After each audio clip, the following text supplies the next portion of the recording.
Yeah. Let it go. Let it go. Okay, let's move on. We're moving on to the tight end position. We're talking starts for the tight ends. We got Noah Fant. Some people said no, he can't, but we say Noah can. Start Noah Fant. That's the end of my rant.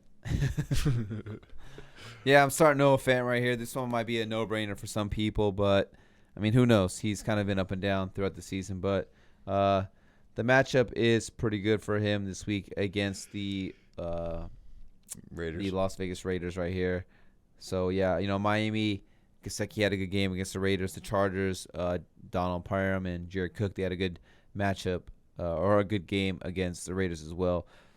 Steelers and Bears, not so much against the Raiders in terms, but, the Bears, Cole Kmet, you're not really scared about them. Steelers, Big Ben hasn't looked the greatest. You got Fairmouth, Eric Ebron there, so obviously those guys maybe not the best, options yet, at least for the Steelers. But, yeah, I do like Noah Fant in this one, especially because the Raiders do have Casey Hayward, who I still think is one of the better cover corners in the league. So maybe he'll limit the upside of a guy like Cortland Sutton.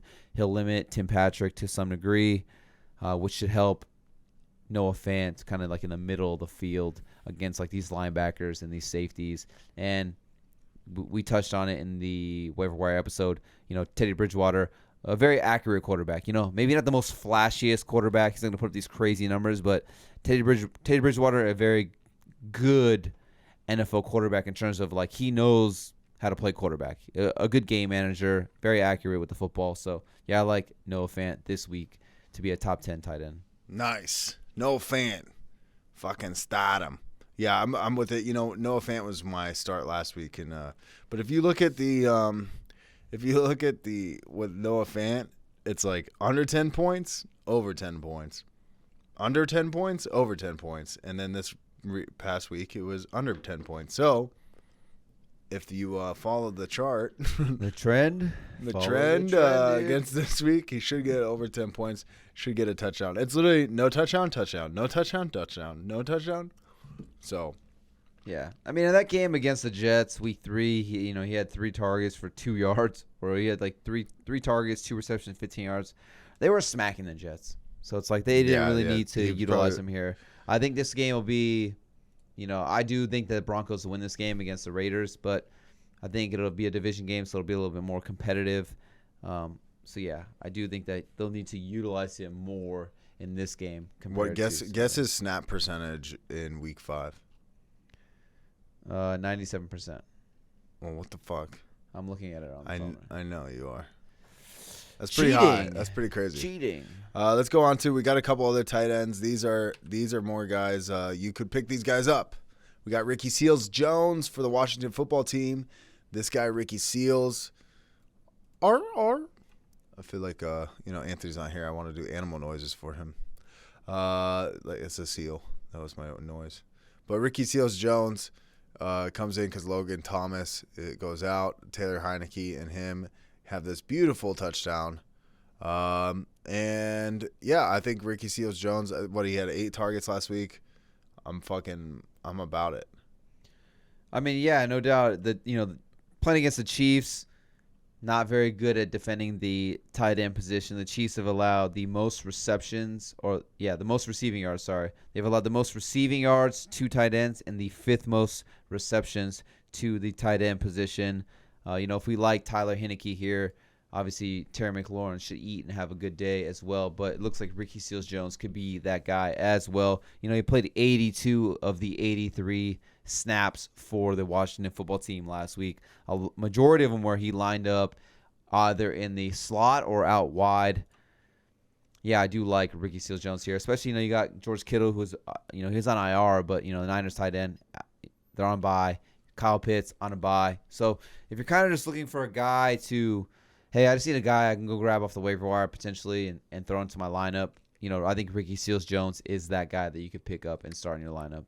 Yeah, I mean, I'm in a situation like this could be like a sleeper start, to be honest, because no doubt. there's definitely a lot of other tight ends that you play over Ricky Seals. You know, we're hyping him up because he's widely available. You know what I mean? That's what we try and do, is talk about guys that are available if you're in a pinch for tight end position possibly. So Ricky Seals is one of those guys, and so. But I love it this week. Good matchup. He's got the rapport. It's gonna be hot like Hansel. I like it. I like it too. Nice stat too. Kansas City Chiefs most receiving yards to the tight end position. Pretty crazy. Only 2 touchdowns, but dude, fuck it, bro. That's to be 3. But I mean, for them to only allow 2 touchdowns and they're still averaging a pretty high points per game to the tight end position, it says something. Let's go on to Dan Arnold, the Jacksonville Jaguar. Used to be on the Cardinals, then he was on the Panthers for like a couple weeks, and then now he's on the Jacksonville Jaguars in a cornerback trade the Panthers made. Dan Arnold, dude, do you think it's a sneaky start this week? Yeah, I'm gonna call it right now. I think Dan Arnold finishes the season. You know, even though he got traded there a couple weeks ago, I think he finishes the season as a top 12 tight end. I think he finishes better than Tanyan. I think he finishes better than Higbee, Evan Ingram. You know, these kind of fringe guys, Jonnu Smith. Yeah, I do like Dan Arnold here. You know, I have it on my notes. He's a break glass in case of emergency guy, but I mean, he's widely available. He led the team in targets last week with 8. And I'm not saying that he's going to do that on a week-to-week basis or consistently, but, you know, I say it all the time. I'm really big on, if you go out and you trade for a guy, you go out and you sign a guy in free agency, means you're going to utilize that guy. They traded away their corner that they had in the first round, or they drafted in the first round a couple years ago. So to trade away a first-round talent in their eyes to get Dan Arnold means that they viewed pretty highly of Dan Arnold, and a guy who's basically like a Gesicki. He's just an oversized wide receiver. Sure, he could block, but he's basically an oversized wide receiver. And we were looking at the tight end charts, and you know, I can't remember what it was, but like he doesn't block. He's basically out here lining up in the slot. He's like, lining up he lines up. No, he lines. Yeah, he lines up in the slot like 97% of the time. So he's basically lining. Yeah, he's a wide receiver. It was like he didn't line up. What is that called again? Sorry, I'm retarded. Where not the slot. It was like 3%. Oh, like it, like on the line. Yeah, like on the line or in the line or whatever. Yeah. So. Yeah. Sorry, that was a bad moment for me. But yeah, no, it was literally like we were looking at it. It's like 3%. It's crazy. Yeah. So yeah, he's just an oversized wide receiver that they have there, and I mean, what's the saying, Mike? Tell me. What's the best ability? Availability. That's a good one too. But what's a rookie tight end's best friend? If you have to fart it out, it's probably shit. No, what's a rookie? I mean, I said what's a rookie tight end? What's a rookie quarterback's best friend? A tight end. A tight end, dude. Sorry, I tried to say. That's what happens when you record at like 1 a.m. You're getting like delirious. You're like, dude. Listen, we got day jobs, baby. Dude, start him, dude. Okay. Let's go on to.